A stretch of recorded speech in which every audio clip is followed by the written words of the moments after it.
వచ్చి చెమటలు దిగ్యంగా చెప్పుకుంటే డల్గా కూర్చుంటే వర్కౌట్ కాదండి.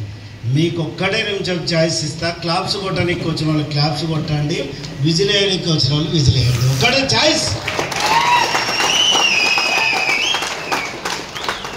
అంటే ఏం కొట్టబుద్ధి అయితే లేదా, కొట్టలేకనా ఛాన్స్.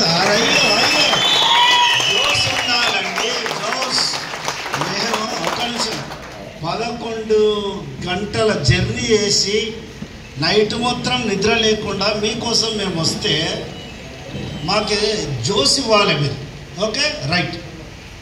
ఫస్ట్ టైం కొత్తగా నా సబ్జెక్ట్ వింటున్న వాళ్ళు చేతులు లేపాలి సార్. ఫస్ట్ టైం మొత్తం కొత్తగా ఉన్నారు, ఏం అదృష్టం లక్కీగా. అయితే వాస్తవానికి కొత్త ఎవరైతే వచ్చిండ్రో వీళ్ళందరికీ రోజు రాత్రి మీకు నిద్ర పట్టదు ఈ సబ్జెక్ట్ విన్న తర్వాత. నిజం చెప్తున్నా, పట్టిందంటే 10,000 ఇస్తా, ఓపెన్ ఛాలెంజ్ చేస్తా. కొంతమంది ఏజ్ బారోళ్ళు వచ్చిండ్రు, ఇప్పటికే నిద్ర పట్టక అనలాడుతుంటే ఏంద్రపై నిద్ర పట్టలేదు అని చేస్తున్నాడు. అంటే అట్లాంటి నిద్ర కాదు. ఇన్ని సంవత్సరాల నా లైఫ్లో ఏమి సాధించలేనేమో, ఎందుకు ఈ బతుకనే క్వశ్చన్ మార్క్ తోటి నిద్ర పట్టదా నిద్ర. కరోనా టైంలో ఫస్ట్ ఆఫ్ ఆల్ నేను పరిచయం అవుతా అండి. నా పేరు దాసు, మహబూబ్ నగర్, మాది తెలంగాణ. నేను 2003 హైదరాబాద్ ఆసిఫ్ నగర్ అనే పోలీస్ స్టేషన్లో ట్రాఫిక్ కానిస్టేబుల్. నేను జాబ్ చేసుకుంటా పార్ట్ టైంకి వ్యాపారంలోకి వచ్చాను. పార్ట్ టైం వచ్చి ఈరోజు ఫుల్ టైంగా మారాను. జాబ్ రావడమే గ్రేట్. ఈరోజు వచ్చిన జాబును వదులుకున్నాడంటే వీడు పిచ్చోడన్న కావాలి, దీని యొక్క బలమైన రీజన్ అన్నుండాలి. దయచేసి అందరూ పార్ట్ టైంగానే చేయండి, ఫుల్ టైం ఎవరు అవసరం లేదు. నా పరిస్థితులు అలా ఉన్నాయి కాబట్టి చివరిగా చెప్తా ఎందుకు ఫుల్ టైంగా మారవలసి వచ్చిందో. ఓకే, మీకు దొరికిన ఖాళీ టైంలో పార్ట్ టైంగా చేసుకోవచ్చు. మరి కరోనా టైంలో ఎంతోమంది కష్టాలు పడుతుంటే కష్టాలకు అన్నిటి బాధలు చూసి కరిగిపోయి ట్రెడిషనల్గా షోరూమ్లు పెట్టుకొని వెహికల్ అమ్ముకుంటే మేము ఒక్కడమే బతుకుతాము, నెట్వర్క్లోకి వస్తే కొన్ని 100,000 కుటుంబాలకు ఉపాధి ఇవ్వచ్చనే ఉద్దేశంతో ఎలక్ట్రిక్ వెహికల్స్ను నెట్వర్క్లోకి తీసుకొచ్చిన ఏడిఎంఎస్ యజమానానికి ఒకసారి గట్టిగా క్లాప్సిద్దాం పెట్టుకోవాలి.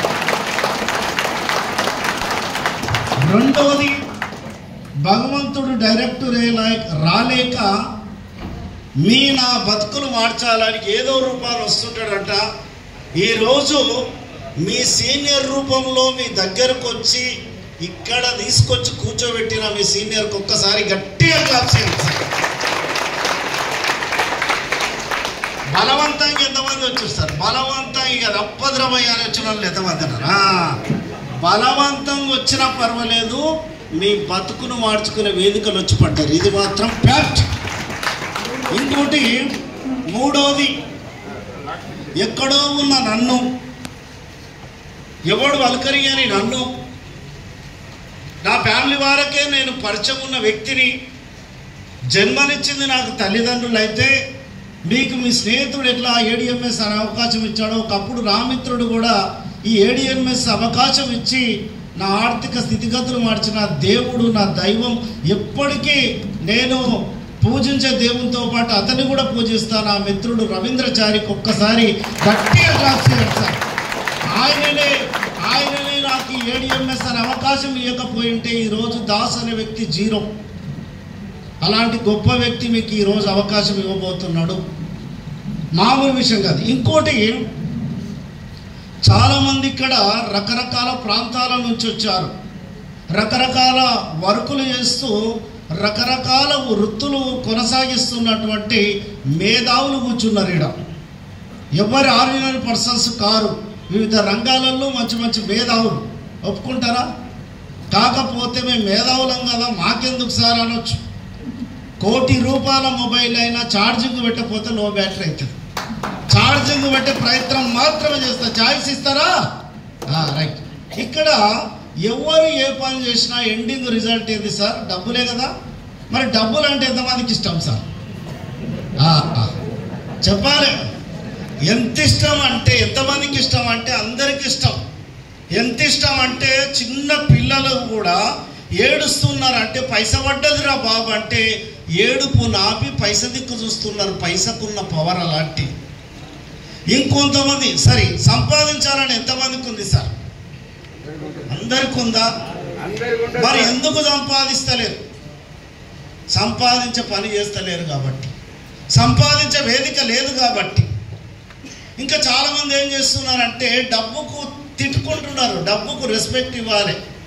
దయచేసి డబ్బు రాకపోవడానికి రకరకాల కారణాలు ఉండొచ్చేమో, కానీ ప్రధానమైన కారణం ఏంటంటే డబ్బుకు రెస్పెక్ట్ ఇవ్వలేకపోతున్నారు. ఏం రెస్పెక్ట్ సార్? నీ ఇంటికి ఒక వీఐపీ వచ్చిండు, ఆయనకు మర్యాద ఇవ్వకపోతే మళ్ళీ వస్తాడు, నీ ఇంటికి రాడు. డబ్బు కూడా రెస్పెక్ట్ ఇవ్వకపోతే డబ్బు నీ దగ్గరికి రాదు. Simple logic. ఇక్కడ ఎవరైనా ఇప్పటి వరకు జేబులో 100 నోటో 200 500 నోటు ఉన్నప్పుడు మనస్ఫూర్తిగా చూసి ఒక ముద్దిచ్చి జైలు పెట్టుకున్నారు ఈ రోజు వరకు?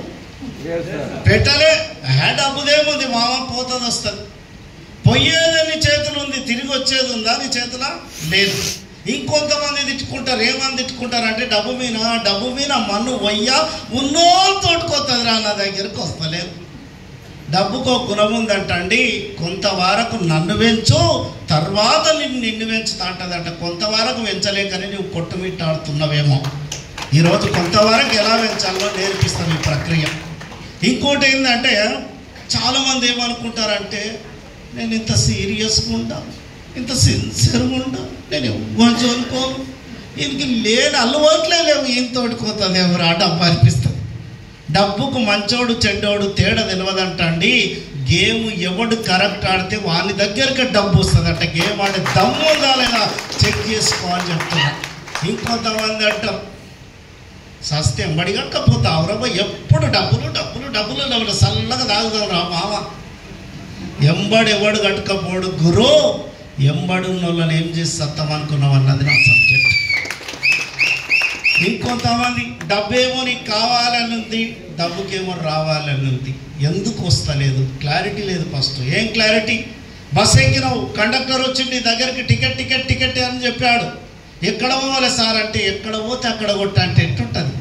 విచిత్రంగా ఉంటుంది కదా. ఇక్కడ నా సబ్జెక్ట్ ఎలా ఉంటుంది అంటే చాలా ఎంజాయ్తో కూడినటువంటి సబ్జెక్ట్ ఉంటుంది. కడుపు కుట్లు పట్టే నవ్వులు కురిపిస్తా.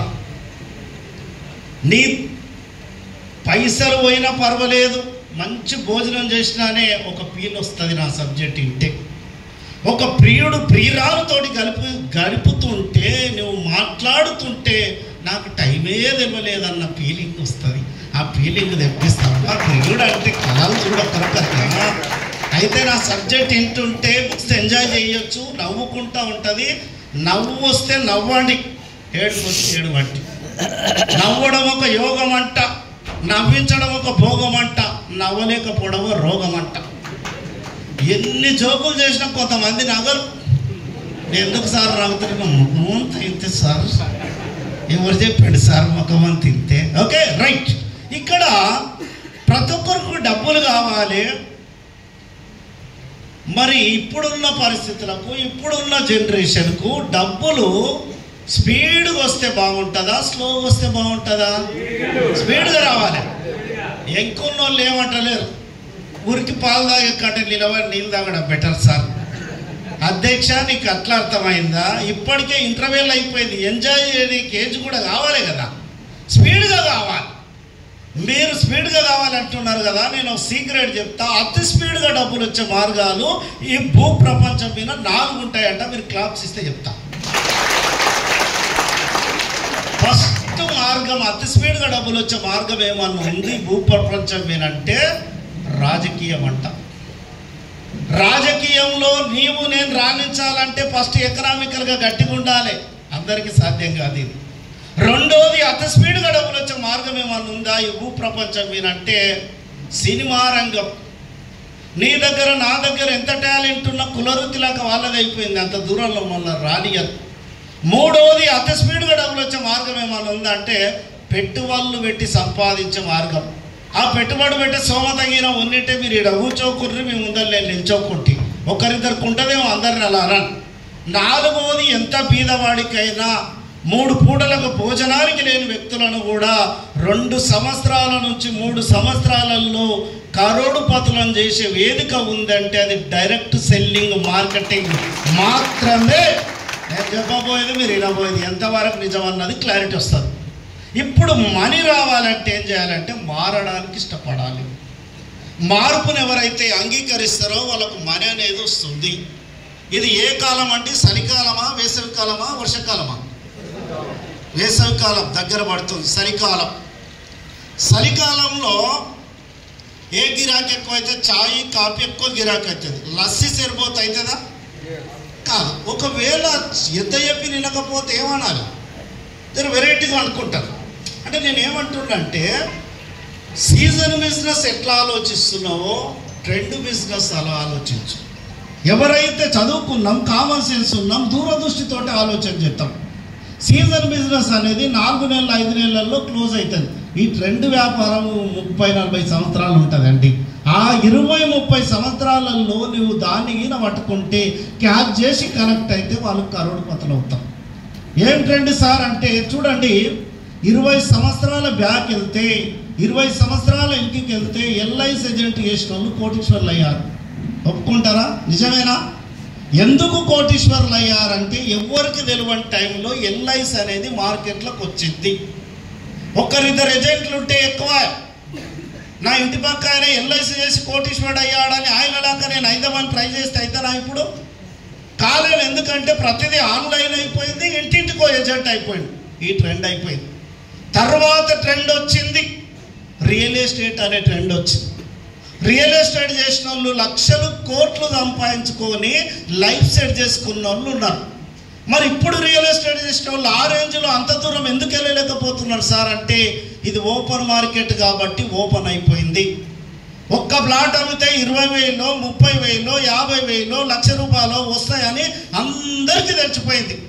కొత్తగా వచ్చిన వాళ్ళు ఎవరు సార్? చేతులు లేపాలి. కొత్తగా వచ్చిన వాళ్ళు సార్